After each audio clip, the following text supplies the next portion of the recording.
सुप्रभात बच्चों। जय हिंद। वंदे मातरम। श्री राम साहित्य सृजन क्लासेस में आपका बहुत बहुत स्वागत है। कक्षा 10 हिंदी काव्य खंड से पीड़ा की गायिका छायावादी कवित्री महादेवी वर्मा जी की रचना हिमालय से। महादेवी वर्मा जिनकी प्रमुख काव्य रचनाएं हैं निहार, रश्मि, निर्जा, सांध्य गीत, दीपशिखा, यामा जो ज्ञानपीठ पुरस्कृत रहा, संधिनी, सप्तवर्णा।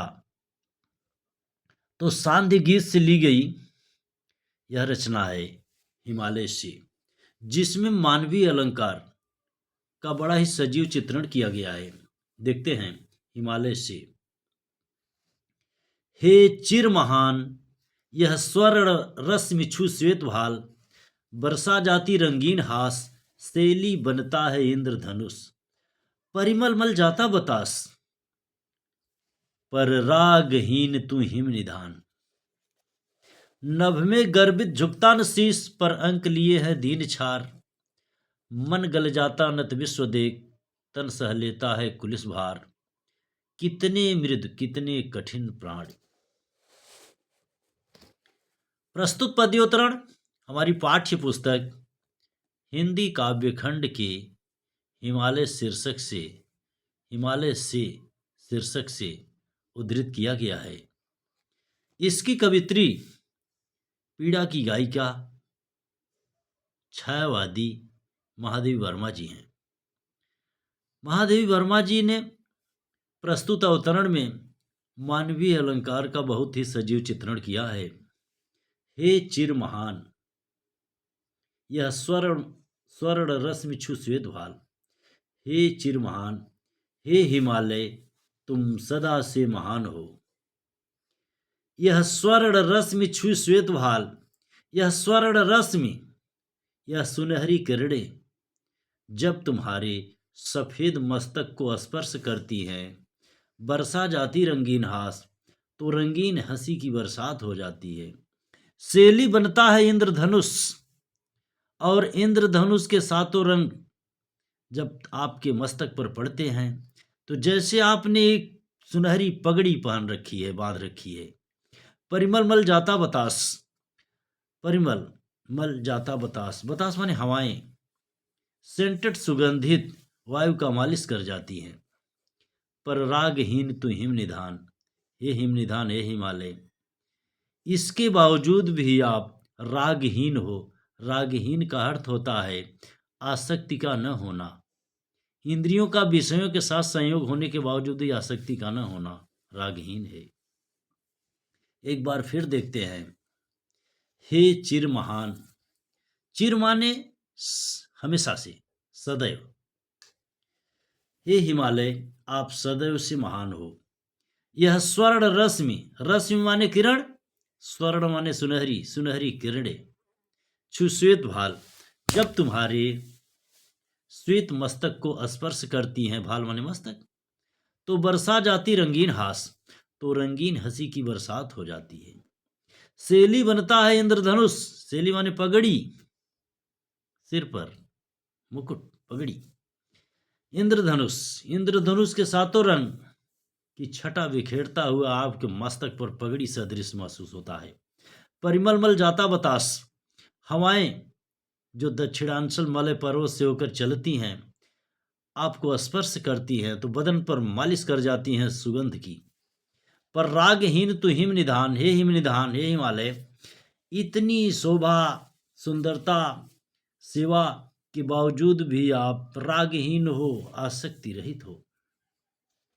नभ में गर्वित झुकता न शीश, नभ आकाश में गर्व से आप 8,848 मीटर ऊपर उठे हुए हो। गर्व से आपका शीश आकाश को चूम रहा है, लेकिन इस बात का आपको तनिक भी घमंड नहीं है। इतनी ऊंचाई के ऊपर होने के बावजूद भी आप अंक लिए हैं दीन छार। आप अंक माने अपने गोद में, दीन माने अत्यंत तुच्छ, गरीब, धूल के कण को भी स्थान अपने गोद में दिए हो।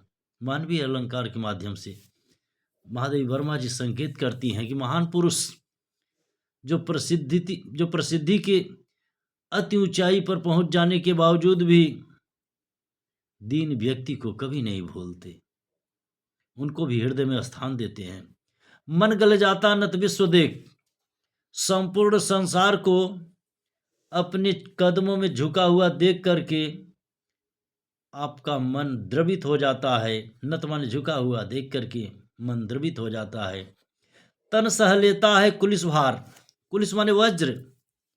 जब झंझावात चलते हैं, तूफान आंधियां टकराती हैं, तो हे हिमालय, तुम्हारा वजन इतना सशक्त है कि ऐसे आघात को सह लेता है।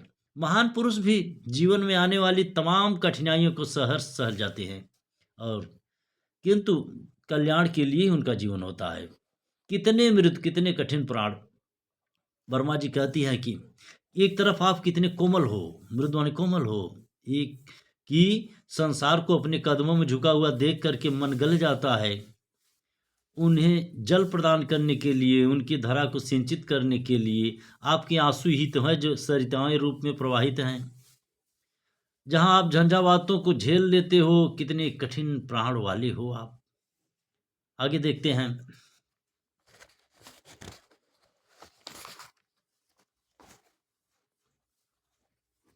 टूटी है तेरी कब समाधि, झंझा लौटे सतहार हार।